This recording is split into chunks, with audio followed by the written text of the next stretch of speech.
이 살을 빼려는 목적으로 다이어트를 하는 사람들 주위에서 쉽게 만나볼 수 있죠. 네, 저도 그중 한 사람인 것 같습니다.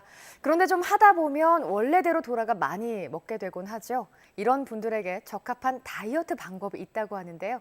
자세한 내용 건강 365에서 확인해 보시죠. 고혈압이나 당뇨, 또 콜레스테롤은 물론이고 허리나 무릎이 아파서 병원을 찾으면 꼭 듣게 되는 말이 있죠. 살부터 먼저 빼자라는 말이 아닐까 싶은데요. 오늘은 건강하게 다이어트를 계획하는 분들을 위해 준비했습니다. 내 몸에 맞는 한방 다이어트에 대해 알아봅니다. 수년째 다이어트를 생활화해온 여성입니다. 아무리 시도를 해도 조금 하다 보면 실패하고 그러다 요요가 발생해 더 살이 쪘다는데요. 최근에는 혈압까지 올라 병원을 찾았다고 합니다. 식이요법이랑 이제 운동으로 몇 년 동안 했는데 살이 빠져도 계속 다시 돌아와서 요요가 되게 심하게 왔어서 다이어트를 시작하면 허기를 참기 힘들고 심하면 두통과 어지럼증, 손발 떨림 현상이 나타나는데요. 이런 현상은 인체는 일정한 상태를 유지하려고 하는 항상성이 있기 때문입니다. 그렇다면 이 항상성을 깨트리고 다이어트에 성공할 수 있는 방법은 뭘까요? 항상성을 깨뜨려 6개월 이상 줄어든 체중을 유지해서 인체가 기억하고 있는 체중 조절점, 즉 세팅 포인트의 기준 체중을 낮추어야 다시 체중이 복귀하는 요요 현상을 막을 수 있습니다.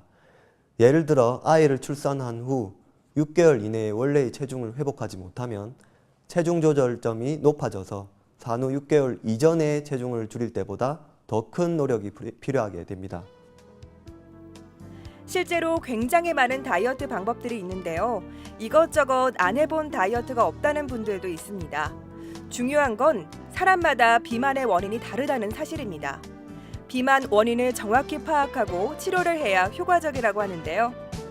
체질에 따라서 다른 치료를 하게 됩니다. 우선 체질에 맞는 한약을 쓰거나 한약 성분을 직접 피부에 주입하는 약침요법과 틀어진 몸을 바로 잡는 추나요법은 척추신경계의 기능을 정상화시켜 신진대사와 노폐물 배설을 원활하게 하며 무너진 체형 때문에 아랫배나 엉덩이 살이 집중되는 것을 해결해 줍니다.